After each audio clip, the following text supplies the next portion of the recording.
श्रीमान् वेङ्कटनाथार्यः कवितार्किककेसरी वेदान्ताचार्यवर्यो मे सन्निधत्तां सदाहृदि यस्य वाग्वृत्तिपर्यन्ता यतिराजसरस्वती तस्मै वेदान्तगुरवे भूयो भूयो नमो नमः। विशुद्धविज्ञानघनस्वरूपं विज्ञानविश्राणनबद्धदीक्षं दयानिधिं देहभृतां शरण्यं देवं हयग्रीवमहं प्रपद्ये। श्रीवत्सजन्ममिश्रेभ्यः नवमुक्तिवधीमहे यदुक्तयस्त्रयी कण्ठे यान्ति मङ्गलसूत्रताम्। எம்பெருமானுடைய இட அழக அனுபவிக்கிறத நாம பார்த்துட்டு இருக்கோம்.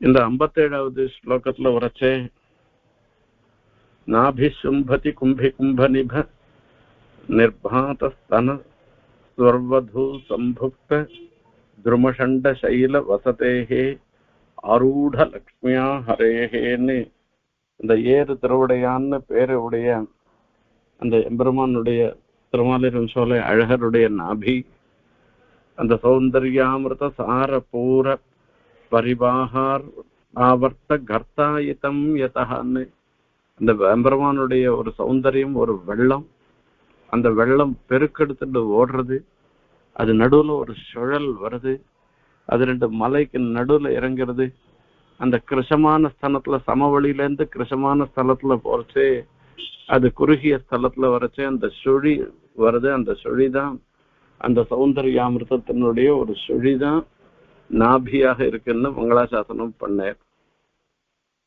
அந்த இடை பாகம் எப்படி இருந்துருக்கு, அந்த மத்திய பிரதேசம் எப்படி இருக்குன்றத அடுத்த ஸ்லோகத்துல சாதிச்சார். சுந்தரஸ்ய கில சுந்தரபாஹோ ஸ்ரீமகாதரு வனாச்சல பர்த்து அந்தயத்ர நிவசந்தி ஜெகந்தி பிராபித கிரசிப தத்தனு மத்தியமம் என்பதாக. இது என்னன்றதே தெரியலையே, ஒரு ஆச்சரியமான ஒரு விஷயமா இருக்குன்னு அது திருமேனியனுடைய ஒரு அனுபவம். ஆச்சரியப்படுறதுக்கு என்ன இருக்கு, எல்லாருக்கும் இருக்க மாதிரி தானே எம்பெருமானுடைய திருமேனியும் இருக்கு. ஒரு சாமுத்திரிகா லட்சணத்துல மிக உயர்ந்த ஜன்மா உடையவர்களுடைய சரீரம் எப்படி இருக்கும் அப்படின்னு கேட்டா அது இடை சிறுத்து இருக்கும்ன்றது எல்லாருக்கும் பிரசித்தமான ஒரு விஷயம் தானே. இதுல இவர் என்ன புதுசா சொல்ல போறதுக்கு என்ன இருக்குன்னு ஒரு கேள்வி வருது. எல்லாருக்கும் கிருஷமா இருக்கிறது வாஸ்தவம் தான், இவருக்கு கிருஷமா இருக்கிறது தான் எனக்கு ஒரு பெரிய யோசனையா இருந்துருக்குன்னு இங்க தாத்பரியம். ஏன்னா சமஸ்த லோகங்களையும் மகாபிரளய காலத்துல அந்த பிரகிருதியில இருக்கிறது எல்லாத்தையுமே தன் திருவயிற்றலோட வச்சுட்டு இருக்கார் அப்படின்னு சொன்னா, இவ்வளவு கிருஷமா இருக்கிற வஸ்துல போய் எப்படி எல்லாமே அடங்கி இருக்கும், இவ்வளவு உண்டு இருக்கிற ஒரு இதுல போய் எப்படி எல்லாம் அடங்கி இருக்கும்ன்றது அதுதான் ஒரு ஆச்சரியமான விஷயம். ஆகையால ஹந்தயத்ர நிவசந்தி ஜெகந்தி பிராபித கிரசிம தத்தனு மத்தியம்னு இது ஹந்தான்னு சொல்லி மஞ்சாடு வரையேழும் கடல்களேழும் வானகமும் மண்ணகமும் மற்ற எல்லாம் எஞ்சாமல் வயிற்றடக்கின்னு ஒண்ணு கூட பாக்கி இல்லாத மொத்தத்தையுமே அந்த திருவயிற்றுக்குள்ள அடக்கி இருந்துருக்கேன்னு சொல்ற அப்படின்னால இப்ப இந்த சகல சராச்சரங்களையும் உள்ள இருக்கிறதுனால இந்த உதரம் எவ்வளவு பெருசா இருக்கணும், இப்படி விபரீத லட்சணமாக இருந்துருக்க, இவ்வளவு சின்னதா இருந்துருக்க அப்படின்னா இது உண்டது உருக்காட்டாதே சிறுத்து கிடக்கிறதுன்னு சொல்ற மாதிரி இருந்துட்டு இருக்கான். சில பேருடைய சுபாவம் என்னன்னா, நிறைய சாட்டா கூட அந்த சாட்டத்துக்கோசரம் பெருசாலாம் தொப்பையெல்லாம் தெரியாது, அது உண்டது உருக்காட்டதே இருக்கிறதுன்றது. இது உத்தம புருஷாளுடைய உதர லட்சணம். அந்த உதர லட்சணத்தை தான் இங்க கொண்டிருக்கு. இந்த லோகத்துல இருக்கக்கூடிய உத்தம புருஷாளோட கம்பேர் பண்ணக்கூடாதுன்றது, அதாவது லோகத்துல இருக்கக்கூடிய வஸ்துக்களோட கம்பேர் பண்ணக்கூடாதுன்றது ஒரு முக்கியமான ஒரு விஷயம். இப்ப நம்ம அனுபவத்துல தான் சொல்லிட்டு இருக்கோம், பகவத் அனுபவத்தை தான் சொல்லிட்டு இருக்கோம், அதனுடைய திருமேனி அனுபவத்தை தான் சொல்லிட்டு இருக்கோம். அந்த திருமேனி அனுபவத்தை பத்தி சொன்னா கூட ஒரு சில விஷயங்களை நாம பார்த்தோம்னாக்க இது வேதாந்தமும் சொல்ல வேண்டி இருக்கு இந்த இடத்துல. லோக திருஷ்டிய, அதாவது லௌகிகமாக இருக்கக்கூடிய ஒரு லாஜிக்க எம்பெருமான் விஷயத்துல நாம பிரயோகிக்க கூடாதுன்றது ஒரு முக்கியமான ஒரு விஷயம். லோகத்துல என்ன நியத்தின்றத கொஞ்சம் பாருங்க. ஒரு வஸ்துவனுடைய சுவாவம் இன்னொரு வஸ்துல இருக்காது. அதாவது ஒவ்வொரு வஸ்துவுக்கும் ஒரு தனித்துவம்ன்றது இருக்கும். அந்த ஒரு வஸ்துவனுடைய சுவாவம், ஒரு வஸ்துவனுடைய சக்தி, ஒரு வஸ்துவனுடைய ரூபம், இது எல்லாம் இன்னொரு வஸ்துல இருக்காது. அதாவது இந்த வஸ்துவை காட்டிலும் வேறுபட்டதாக ஒரு வஸ்து இருந்ததுன்னா அந்த வஸ்துல அதெல்லாம் இருக்காது. இப்ப இதுக்கு ஒரு திருஷ்டாந்தம் சொல்றேன். நெருப்பு, நெருப்பினுடைய சுவாவம்ன்றது ஔஷ்ணியம், அதாவது சூடுகன்றது இருக்கு, அதனுடைய சுவாவம். இப்ப நெருப்பை காட்டிலும் ஜலன்றது வேறுபட்டது. அதுல ஔஷ்ணியம் இருக்குமா? இருக்காது. அதுல சைத்தியம் தான் இருக்குமே தவிர ஔஷ்ணியம் இருக்காது. நெருப்பினுடைய சுவாவம், நெருப்பினுடைய சக்தி, சக்தி என்னன்னா தாககத்துவ சக்தின்னு சொல்றது, கொளுத்துற சக்தி. இந்த ஜலத்தை பக்கத்துல வச்சா அது கொளுத்துமான்னா கொளுத்தாது. அப்ப இதுல இருக்கிற சக்தி அதுல வராது. அதே மாதிரி ரூபம், நெருப்பினுடைய ரூபம் ஜலத்துக்கு வராது. அக்னேர் ஊர்த்வகமனம், வாயோகோ தெரிய கமனம் அப்படின்னு எல்லாம் இருக்கு. அக்னி இருக்க, அந்த அக்னி ஜுவால மேலதான் பிரகாசிக்குமே தவிர மேலதான் போகுமே தவிர கீழே போகாது. வாயு தெரிய குறுக்குல தான் போகுமே தவிர வாயு மேல அடிக்காது. இப்போ அக்னியில இருக்கக்கூடிய ஊர்த்வகமன ரூபமான சுவாவமானது வாயுல இருக்கக்கூடிய, வாயுல வருமா இல்ல வாயுல இருக்கக்கூடிய தெரிய கமனம்ன்றது தான் அக்னிக்கு வருமா? ஜுவலனம் ஊர்த ஜலனம் தான் வருமே தவிர இது வராது. ஆகையால ஒரு வஸ்துவனுடைய சுவாவம், இந்த வஸ்து அந்த ஒரு வஸ்துவை காட்டிலும் வேறுபட்டதாக இருந்ததுன்னாக்க அந்த வஸ்துவனுடைய சுவாவம் இந்த வஸ்துல இருக்காது. இது ஒரு ஜெனரல் ரூல்.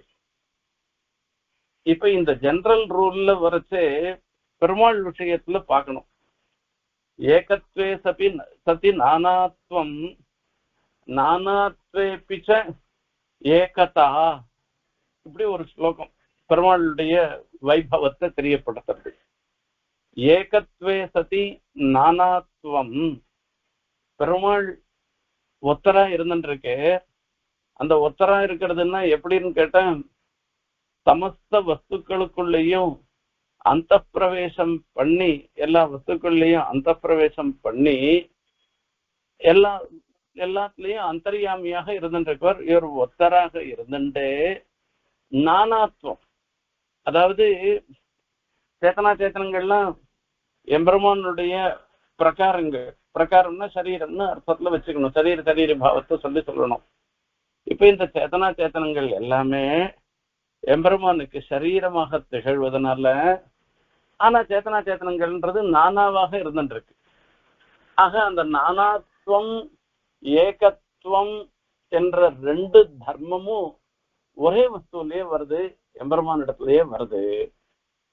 இப்படி நானாத்வம் ஏகத்துவம்னு சொல்லக்கூடிய விருத்த தர்மங்கள் ஏகத்திர சமாவேசனம் ஒரு இடத்துல இருக்கிறதுன்றது இருக்க, இந்த லௌகிகமான நீதியில பார்த்தோம்னாக்கா வராது. இப்ப இதை வச்சு இந்த லாஜிக்க அப்ளை பண்ணோம்னாக்க பெருமாள் விஷயத்துல ஏகத்வேசத்தை நானாத்வன்றது சம்பவிக்காது. இப்போ அந்த இடத்துல என்ன சொல்லணும், ஏன் பெருமாள் விஷயத்துல இந்த ஒரு நியாயம்ன்றது பிரவர்த்திக்காது என்று ஒரு விஷயம் வரணும்.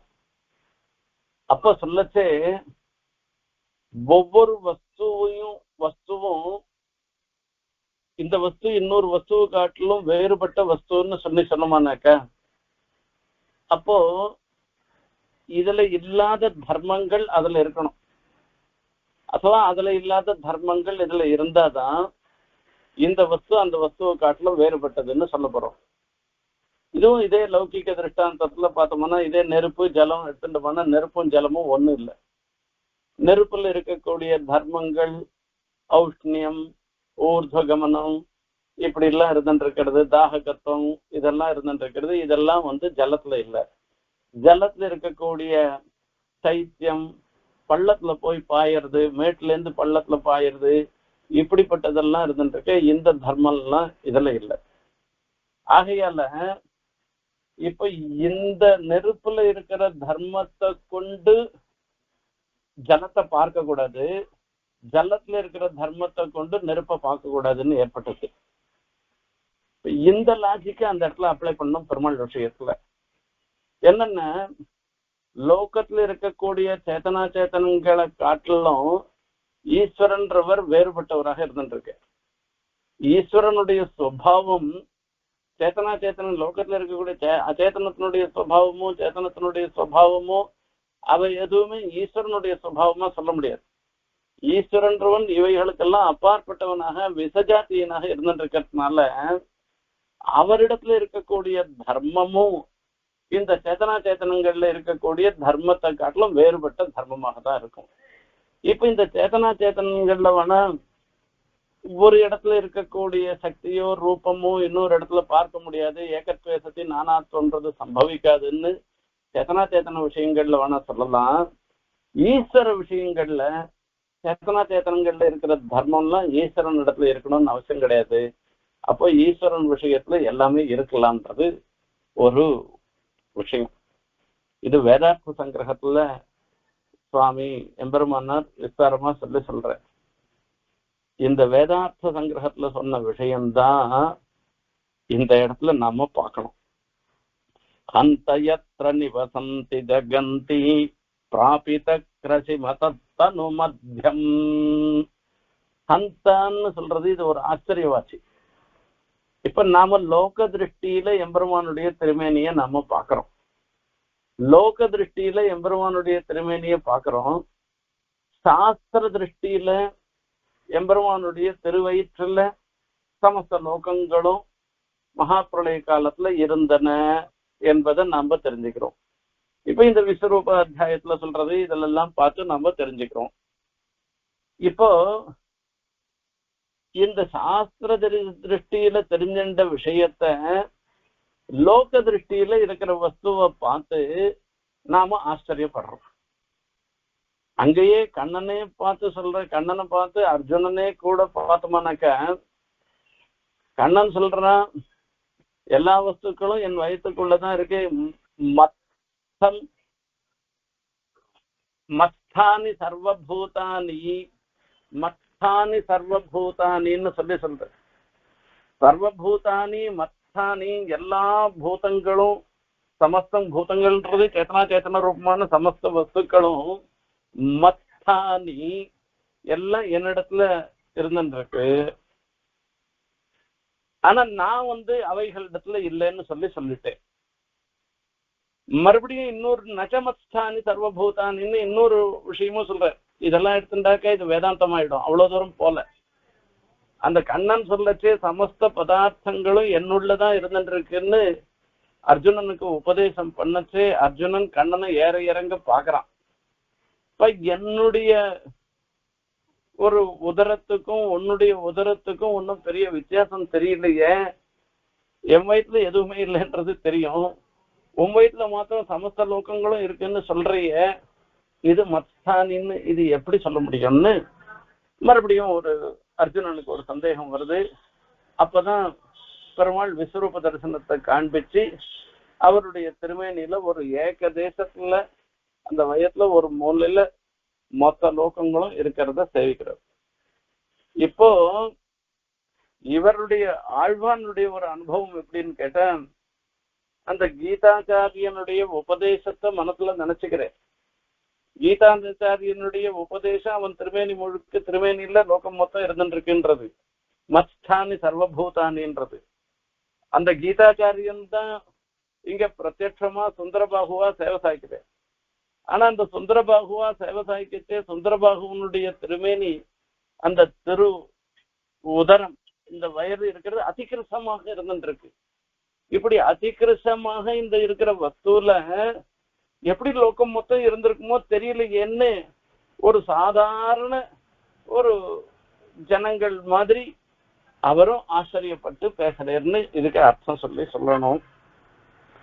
அந்த யத்ர நிவசந்தி ஜகந்தி பிராபித கிரசிமதத்தது மத்யம் இஷ்டதுஷ்ட மது கைடப கீட்டௌ ஹஸ்தி ஹஸ்த யுகளாபசு விருத்தௌ ராஜதः க்ரம கிருஷௌ ச சுதூரு சதூரு சுந்தரஸ்ய வனபூதர பர்த்துஹ. இதுவரைக்கும் எம்பெருமானுடைய அதி கிருஷமாக இருந்துருக்கிற திருமேனியில திருவயிறுன்னு சொல்லக்கூடியது அந்த உதரத்தை மங்களாசாசனம் பண்ண. அடுத்தது இந்த 59வது ஸ்லோகத்துல சுந்தரபாகுனுடைய எம்பெருமானுடைய திருத்தொடைகளை அனுபவிக்கிறார். வனபூதர பர்த்துஹு சுந்தரஸ்ய சதூரு ராஜதஹ. சதூரு த்விவச்சனம், இது இந்த இடத்துல 2 தொடைகள்னு அர்த்தம். இது அழகியதாக இருந்திருக்கிற 2 தொடைகள்னு அர்த்தம். இந்த திருமாலிரும் சோலைக்கு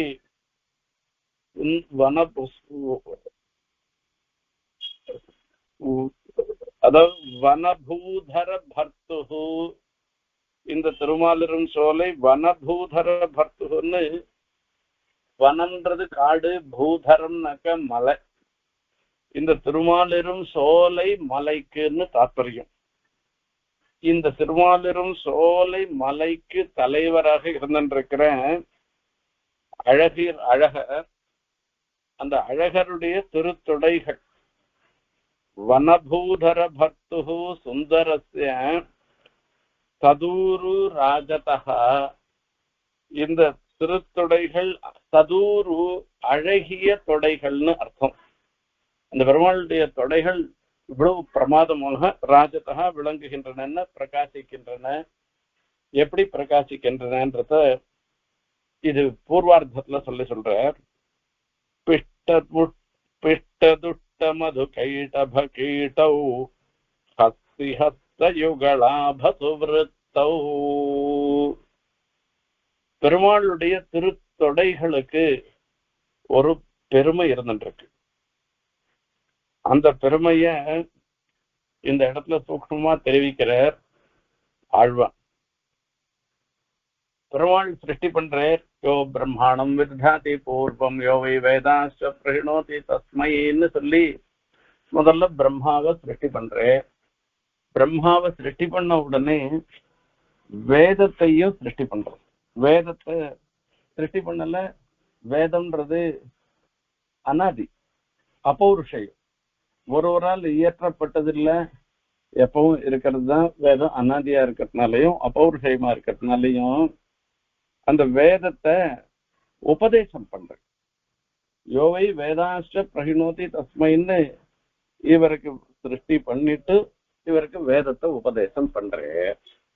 இப்படி உபதேசம் பண்ண பிற்பாடு இந்த வேத புருஷனே 4 ரூபம் எடுத்துட்டு 4 பொம்மை மாதிரி அந்த பிரம்மாவுக்கு எதிர அந்த வேத புருஷன்கள்லாம் இருந்தாலாம்.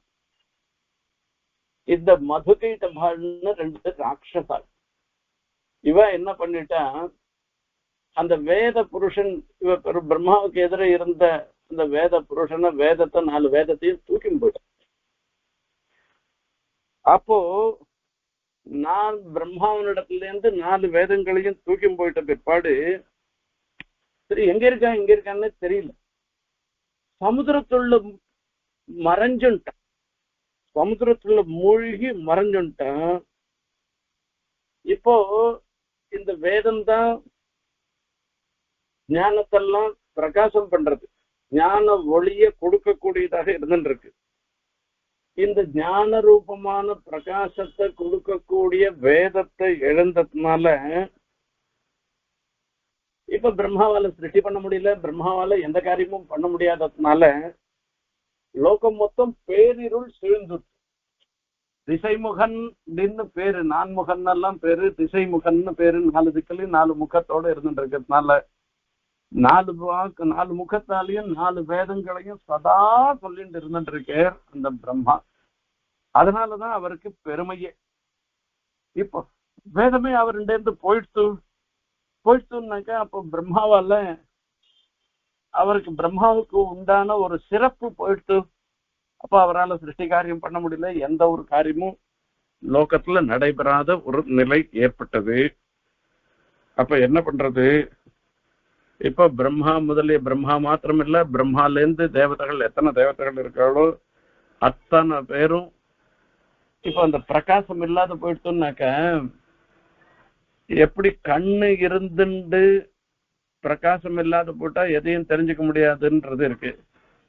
கண்ணை ஒத்தம் இல்லாதவனா இருக்கான், இல்ல கண்ணுல தோஷம் இருந்துட்டு இருக்கவன், அவனாலையும் வஸ்து ஸ்வரூபத்தை தெரிஞ்சுக்க முடியாது இருக்கிறதுன்றது.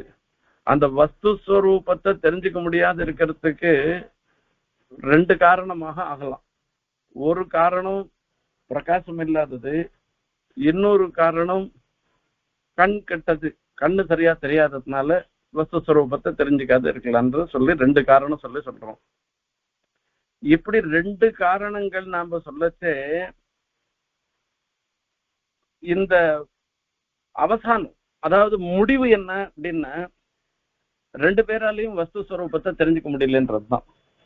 இப்போ வேத ரூபமான ஒரு பிரகாசம் இல்லாததுனால வஸ்துக்களை தெரிஞ்சுக்க முடியாதது, வஸ்துக்களுடைய இயல்பு நிலைன்றது வராது இருக்கிறதுன்றது பிரம்மாவுக்கு ஏற்பட்டது. இப்ப கண்ணே இல்லாத இருந்தான்னாக்கா, வேதமே இல்லாத இருந்ததுன்னு வச்சுக்கோங்களேன், அவனுக்கும் இப்படிதான் இருக்க போறது, ஞானமே இல்லாதவனுக்கும் இப்படிதான் இருக்க போறது. இப்ப இந்த ரீதியில நாம பார்த்தோம்னாக்கா, கண்ணில்லாதவன் நிலைய பிரம்மா அடைஞ்சிட்டு, இப்ப பிரம்மா மாத்திரம் இல்ல, எல்லா தேவதைகளுக்கும் அதே நிலைதான் வந்துருச்சு. இப்ப இந்த நிலையில யார் என்ன பண்ண, எங்க போனாலும் எல்லாருக்கும் சரணாகத ரட்சகனாக இருந்திருக்கவன் எம்பெருமான் தான். தன்னையும் படைத்த எம்பெருமான் இடத்துல தான் போய் பிரார்த்தனை பண்ணணும். ஏன்னா கிந்துத்வதக்ரே சரணாக, ஏதோ எல்லாருக்கும் ஏதான ஒரு கஷ்டம் வந்துடுத்தோம்னாக்கா, அந்த கஷ்டம் வரைச்சு யார் இடத்துல போய் சரணாகதி பண்றதுன்னா பெருமாள் ஒருத்தன இடத்துல தான் சரணாகதி பண்ண முடியும். அப்போ அந்த பெருமாள் இடத்துலயே போய் சரணாகதி பண்றே பிரம்மா. இப்ப இந்த பிரம்மாவுக்கு வேதத்தை மீட்டு கொடுக்கணும்ன்றதுக்காகவே பெருமாள் என்ன பண்றார், ஒரு கிருபை பண்ணி சமுத்திரத்துக்குள்ள அவர் பிரவேசம் பண்றார். அந்த சமுத்திரத்துக்குள்ள பிரவேசம் பண்ணி இவாளை தேடி கண்டுபிடிச்சு எல்லாம் பண்ணிடுறார். ஆனா மதுகைட்டபாள் ஒரு வரம் வாங்கிட்டு வந்திருக்க. அந்த அந்த ராட்சசாலாம் அப்பப்போ ஒரு பெரிய தபஸ் பண்ணி ஒவ்வொருத்தரும் ஒவ்வொரு மாதிரியான வரம் வாங்கிடுவா. ராவணன் கூட ஒரு மாதிரியான வரம் வாங்கினான். தேவதைகளால தனக்கு நாசம் வரக்கூடாது, பிராணிகளால தனக்கு நாசம் வரக்கூடாது, இப்படி எல்லாம் வரம் வாங்கிட்டு வந்தான். ஆனா அல்ப மனுஷியால் இவா போய் நம்மளை என்ன பண்ணிட போறான்னு நினைச்சிட்டு மனுஷர்களால தனக்கு நாசம் வரக்கூடாதுன்றத பிரார்த்திக்கல, வரன் வாங்கல. இப்ப அதனால என்ன ஆயிப்போச்சு, பெருமாள் மனுஷனாக அவதாரம் பண்ணி ராவண வதம் பண்ண. இது ராவணெல்லாம் கூட தேவையில்ல, ஹிரண்யகசிப்பு வாங்கிட்ட வரம் தான் ரொம்ப ரொம்ப சுவாரஸ்யமானது. பகல்ல எனக்கு அழிவு வரக்கூடாது, ராத்திரியில எனக்கு அழிவு வரக்கூடாது, வீட்டுள்ள வரக்கூடாது, வெளியில வீட்டுக்கு பகிஹி வரக்கூடாது, காட்டுல வரக்கூடாது, நாட்டுல வரக்கூடாது, அதாவது மனுஷனால வரக்கூடாது, பிராணிகளால வரக்கூடாது. இப்படி எத்தனையோ கிளாஸஸ் போட்டு அத்தனையோட கூட வரன் வாங்கிட்டு வந்திருக்கான். அப்போ இது எல்லாத்தையும் இந்த வரன் மொத்தம் கொடுத்தவர் பிரம்மா, அல்லாடுறவரும் பிரம்மா தான். சரி, பிரம்மாவனுடைய வரன் பொய்க்க கூடாதுன்றதுக்காகவே பெருமாள் இது எல்லாத்துக்கும் மீறி அவர் நிருசிம்மனாக, அப்ப நீ மனுஷனாக, கேவல மனுஷனாகவோ கேவல தேவதையாகவோ கேவல பிராணியாகவோ இருந்தா தானே உன்னை கொல்லப்படக்கூடாது, அவளால நாசம் வரக்கூடாதுன்னு நீ பிரார்த்தனை பண்ணிட்ட. நான் அப்படி இல்லை, நான் இந்த மாதிரி இருக்கேன்னு சொல்லிட்டு பண்றேன். ஆயுதத்தால நான் கொல்லப்படக்கூடாதுன்னா, ஆயுதமே இல்லை, நகம்ன்றது இந்த சரீரத்துல ஒரு பார்ட்டா கணக்கே தவிர ஆயுதமா கணக்கு இல்லை, நகத்தால கீறி பண்றேன். வீட்டுல இருக்கக்கூடாது, வெளியில இருக்கக்கூடாது, வீடும் இல்லாத வெளியிலும் இல்லாத வாசப்படியில உட்காந்து வதம் பண்றேன். இப்படி எல்லாம் பகல்ல இருக்கக்கூடாது, ராத்திரியில இருக்கக்கூடாதுன்னா ருத்ரசிந்து சந்தியாயுதான்னு சொல்லிட்டு சந்தியா காலத்துல இருந்து அவருக்கு ஹிரண்யகசிபு வதம் பண்ணார். இப்படி எல்லாம் நம்ம பார்த்துட்டு இருக்கோம். இந்த மாதிரி மதுகைட்டபனும் ஒரு வரன் வாங்கி வந்திருக்கான்.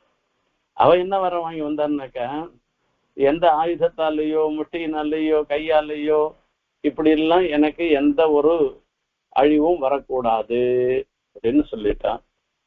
சரி, இவனை எப்படிடா அழிக்கிறதுன்னு பார்த்தேறான். இவன் கேட்காத ஒரு விஷயம் பார்த்தேறான். என்னது அப்படின்னா,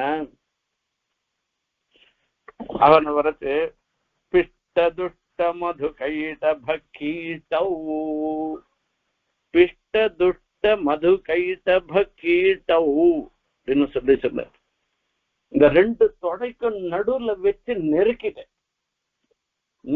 அப்படியே பிசிஞ்சு எடுத்த மாதிரி ஆயிடுச்சு. அவ்வளவுதான், அவனுக்கு வதம் வந்து. ஆயுதம்லாம் ஒண்ணுமே இல்லை, கையால ஒன்றும் பண்ணல, அவன் எதுவுமே பண்ணல, எந்த ஆயுதமும் இல்லை, சக்கராயுதத்தை பிரயோகம் பண்ணல, ஒரு கதாயுதத்தை பிரயோகம் பண்ணல, எத்தையும் பண்ணல. ஏன்னா அவன் எந்த ஆயுதத்தாலையும் தனக்கு சாகாத வரனை வாங்கிட்டு இருக்கான். அதுக்காக என்ன பண்ணேன்னா, பிஷ்டம் அப்படின்னா அந்த நெருக்கிறதுன்னு அர்த்தம். ரெண்டு தொடைக்கு நடுவுல அந்த மதுகைட்டுபால போக வச்சுட்டு அந்த ரெண்டு தொடையால போட்டு ஒரு நெருக்கினேர். அது நெருக்கினதுனாலேயே அதனால அந்த மதுகைட்டுபாலுக்கு வதம் வந்ததுன்றது இது இதிகாசம், அதாவது இது புராணத்துல சொல்லப்பட்ட விஷயம். அந்த விஷயத்தை இந்த இடத்துல கொண்டு வர ஆழ்வான். அதான் பிஷ்டதுஷ்ட மது கைட்ட பகீட்டௌ. இந்த தொடை எப்பேற்பட்ட தொடை தெரியுமா? பெருமாளுடைய தொடைகள் மதுகைட்டபாளுடைய நாசத்துக்கு காரணமாக இருந்தது, உலகனைத்துக்கும் ஒளியேற்றுவதற்கு காரணமாக இருந்தது. அதாவது அந்த மதுகைட்டபால நாசம் பண்ணி அவள்கிட்ட வேதத்தை எடுத்து வந்து அதுக்கு உலகத்தை எல்லாத்துக்கும் அந்த ஞான தீபத்தை கொடுக்கறதுக்கு காரணமாக இருந்தது பெருமாளுடைய திருத்தொடைகள் என்று மங்களாசாசனம் பண்றார். இன்னொரு சமயம் வந்து இதையேதான் பட்டர் கூட ஸ்ரீரங்கராஜஸ்தவத்துல அந்த அழகிய மணவாளன்னு சொல்லக்கூடிய பெரிய பெருமாளுடைய திருத்தொடைகளை சொல்லும் போது மதவிப மது கையிட்ட பக்தியன்னு அங்க மங்களாசாசனம் பண்ணிருக்கேன். இப்படி அந்த மதுகைட்டபர்களை பேஷணம் பண்ணி பெருமையுடையவையாக இருந்திருக்கிற அந்த அழகருடைய திருத்தொடைகள்னு முதல்ல சொன்னார். ஹஸ்தி ஹஸ்தயுகளாபசுவிருத்தௌ. ஹஸ்தி ஹஸ்தம், ஹஸ்தி யானை, யானையினுடைய ஹஸ்தம் தும்பிக்கை, அந்த தும்பிக்கை மாதிரி இருந்துருக்கான். இது சாதாரணமா கவியினுடைய மரபு. தொடைகள்லாம் எப்படி இருந்துருக்குன்னா யானையினுடைய தும்பிக்கை மாதிரி அடியில பருத்தும் பிற்பாடு அது கொஞ்சம் திருத்தமாக இருக்கிறது இருக்க. இது தொடைகளுக்கு சொல்லக்கூடிய லட்சணம் சொல்ற. வரதராஜஸ்தவத்துல கூட ரம்பா ஸ்தம்பாக கரிவர கராகான்னு சொல்லி கரிவர கராகான்ற, கரிவரம்னா யானை, யானையினுடைய கரம்னா தும்பிக்கை, அப்படி இருந்துருக்கிறதுன்னு சொல்லிருக்கிறதுனால யானையினுடைய ரெண்டு தும்பிக்கைகளுக்கு சமானமாக எம்பெருமானுடைய திருத்தொடைகள் விளங்கின என்பதை அப்படிப்பட்ட அந்த இதை மங்களாசாசனம் பண்ணி அதனால அவர் கிருதார்த்தராக ஆறு. விட்டதுட்ட மது கைட்ட பகீட்டௌ. மது கைட்ட பகீட்டௌன்னு சொல்ற. இந்த பேனை ரெண்டு இந்த ஒரு நகத்துல வச்சுட்டு இன்னொரு நகத்தால அமைக்குவோம். அமைக்கணும்னாக்கா அந்த பேன் சுளுக்கி போய் சுழுக்கிறதுன்னு பேன் சுழுக்கிறதுன்னு சொல்லுவா. அது பேன் செத்து போடும். இவர் பெருமாளுடைய திருத்தொடைகள் நடுவுல இது மாட்டின்ற மது கைட்டபால் ரெண்டு பேரும் ஒரு பேன் மாதிரி ஒரு பூச்சி மாதிரி அந்த நடுவுல மாட்டின்ற அப்படியே போயிட்டான்ற, அதாவது நாசத்தை அடைந்தார்கள்ன்றதுக்கு அர்த்தம். அதாவது அவ்வளவு சக்தி வாய்ந்தது அந்த பெருமாளுடைய திருத்தொடைகள். விட்டதுட்ட மது கைட பகீட்டௌ ஹஸ்தி ஹஸ்த யுகளாப சுவிருத்தௌ. ஹஸ்தி ஹஸ்த யுகளாப சுவிருத்தௌ. ஹஸ்தி ஹஸ்தம் யானையினுடைய வந்து ஹஸ்தம்ன்றது தும்பிக்கை, தும்பிக்கையினுடைய யுகலம் இரட்டை, ரெண்டு இது இருக்கிறபடினா அந்த ரெண்டு திருத்தொடைகள் இருக்கிறதுனால இதுவும் ரெண்டு தொடைகளாக ஆறுது. யுகலாப சுவருத்தவ் அப்படி இருந்துருக்கிறதான அந்த கிரமகிருசௌச்ச கிரமகிருசௌச்ச ததூருன்னு சொல்ற. கிரமகிருசவுனாக்க கிரமம்ன்றது வரிசை பிரகாரம் அர்த்தம். அந்த மேல பருத்து கீழே கிருசமாக இருக்கிறது இருக்க கிரமகிருசவுன்னு சொல்றது. இது கிரமகிருசௌச்ச சதூரு சுந்தரஸ்ய வனபூதர பர்த்து ராஜதா வனபூதர பர்த்து சுந்தரஸ்ய ராஜதான்னு சொன்னார். அடுத்தது இதே சுந்தரபாகுனுடைய முழந்தாள்களை சொல்றார். ஜானுன்னு சொல்றார். யௌவன விருஷககுதோத்பேத நிபம் நிதராம் பாதி விபோருபயம் ஜானுசுபாகிருதிகம்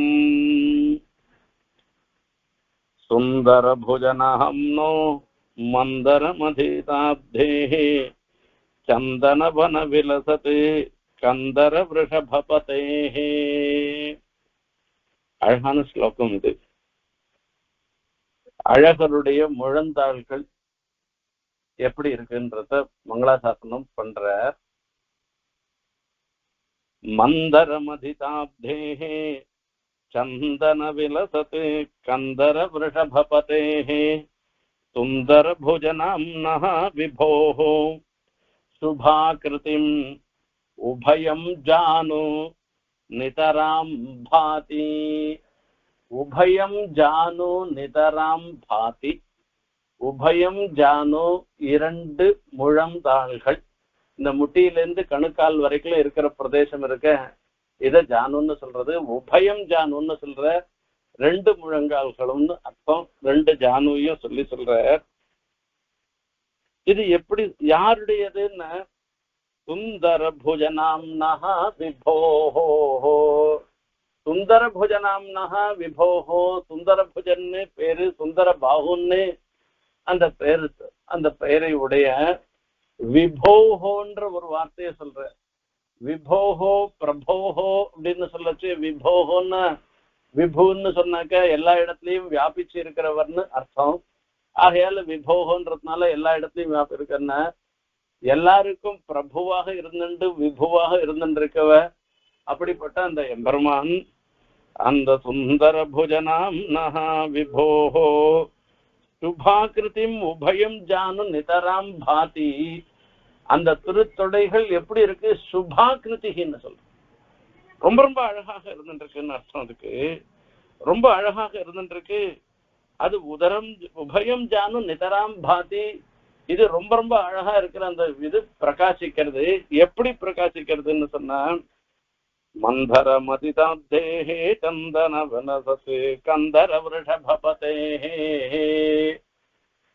கந்தர விருஷபபதேஹேன்னு சொல்ற. அதாவது மந்தரம் நாட்டி என்று மதுர கொழுஞ்சாறு கொண்ட சுந்தர திருத்தோளுடையான். சுந்தரபாகுவ சொல்லச்சே சுந்தர திருத்தோளுடையான் அவர் என்ன பண்ணுவார்?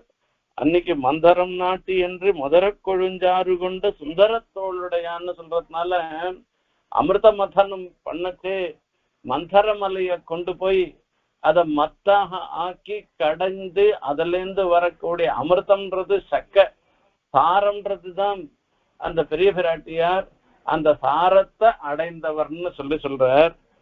ஆகையால அப்படிப்பட்ட அந்த மந்தரமலைய மத்தாக நாட்டி கடல் கடைந்தவராக இருந்திருக்கிறவர் அவர்தான் மந்தர மதிதாப்தேஹே சந்தனவன விலசத்து கந்தர விருஷபபதேஹே. சந்தனவன விலசத்து கந்தரன்னு சொல்ற. இதுவும் ஆழ்வார்களுடைய மங்களாசாசனத்தை அப்படியே கொண்டு வர்றதுதான். திருமாலிருஞ்சோலை பாசுரத்துல வரச்சே பெரிய திருமொழியில திருமங்கை ஆழ்வார் மங்களாசாசனம் பண்ற. சந்தன பொழிலின் தாழ் சினை நீழல் என்று சொல்லி மாலிருஞ்சோலை வணங்குதும் வா மடனஞ்சேன்னு அந்த திருமாலிரும் சோலையில இருக்கக்கூடிய எம்பெருமானை சேவிக்கிறதுக்காக இந்த நெஞ்ச அழைப்பதாக வரக்கூடிய பாசுரம் அது. அந்த பாசுரத்துல சந்தன பொழிலின் தாழ் சினை நீழல்னு சொல்லச்சு, சந்தன பொழிலின் தாழ்னு சொல்றபடினால அங்க சந்தன மரங்கள்லாம் நிறைய இருந்துட்டு இருக்கா. அந்த சந்தன மரத்துங்களுடைய வாசனை இருந்துட்டு இருக்க. ஏமா இப்படி பண்றிய? சந்தன மரத்தினுடைய வாசனை சர்வத்திர வந்து வியாபிச்சிருக்கணும்.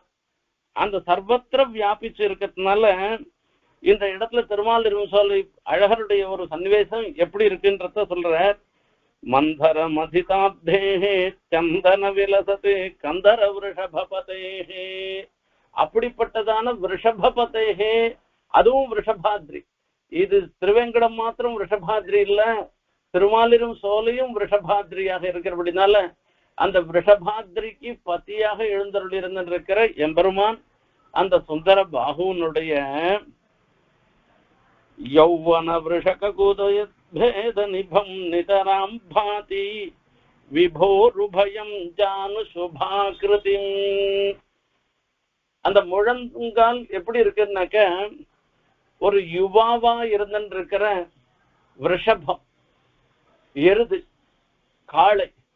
அந்த காளையினுடைய ககுதோத்பேத நிபிதம், ககுத்துன்னு சொல்லுவானாக்க பிடரின்னு சொல்றவா. அதை இன்னும் தமிழ்ல சொல்லணும் அப்படின்னு சொல்லுவானாக்க இது முசுப்புன்னு சொல்றது. இந்த காளைக்கு அழகே அதனுடைய மேல இருக்கிற அந்த பிடரி தான், அது அந்த முசுப்பு தான் இருந்துட்டு இருக்க, அதுதான் காளைக்கு அழகு.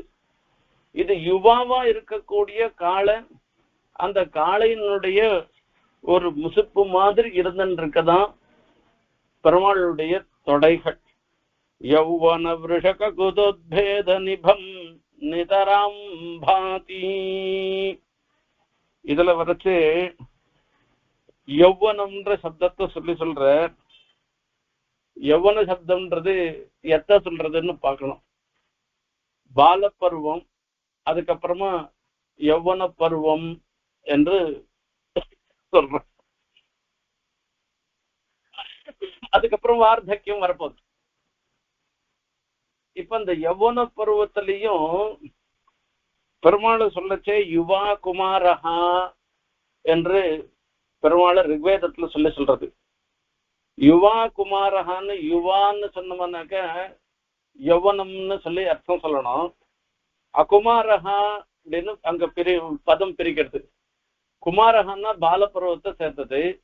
யுவான்னு சொல்லச்சு இங்க என்ன சொல்லணும்னா அகுமாரஹா யுவான்னு சொன்னா என்ன அர்த்தம்னா, இப்ப 18 வயசுல இருந்து யௌவன பருவம்னு வச்சுப்போமே.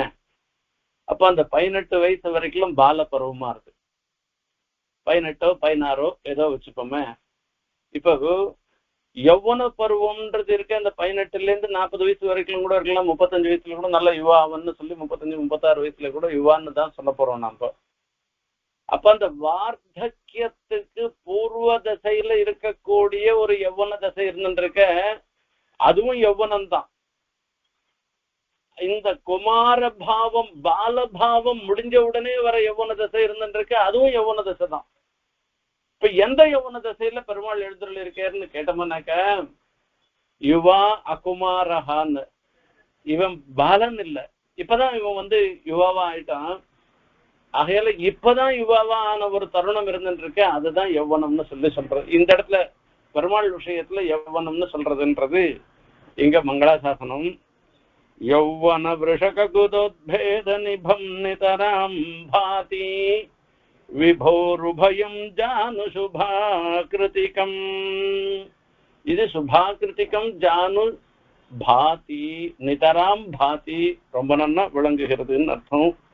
சுந்தர புஜனம் நோ மந்தர மதிதாப்தேஹே சந்தனவன விலசதே கந்தர விருஷபபதேஹே. இப்படி அழகிய திருத்தொடைகளோடையும் முழங்கால்களோடையும் ஆசிரிதர்களுடைய ரட்சணத்துக்காகவும் ஆசிரித விரோதிகளை நிரசனம் பண்றதுக்காகவுமே அந்த திருமாலிரும் சோலையில எழுந்தருளி இருக்கிற எம்பெருமான் அவரை தியானம் பண்ணி அவரை சேவிச்சு அவர் விஷயமான பாசுரங்களையும் ஸ்லோகங்களையும் அனுபவிச்சு அவருடைய கட்டாட்சத்துக்கு நாம எல்லாரும் பாத்திரமாகணும்னு பிரார்த்தனை பண்ணிட்டு விடைபெறுகிறேன். கவிதார்க்கிக சிம்ஹாய கல்யாண குணசாலினே ஸ்ரீமதே வெங்கடேசாய வேதாந்த குரவே நமः.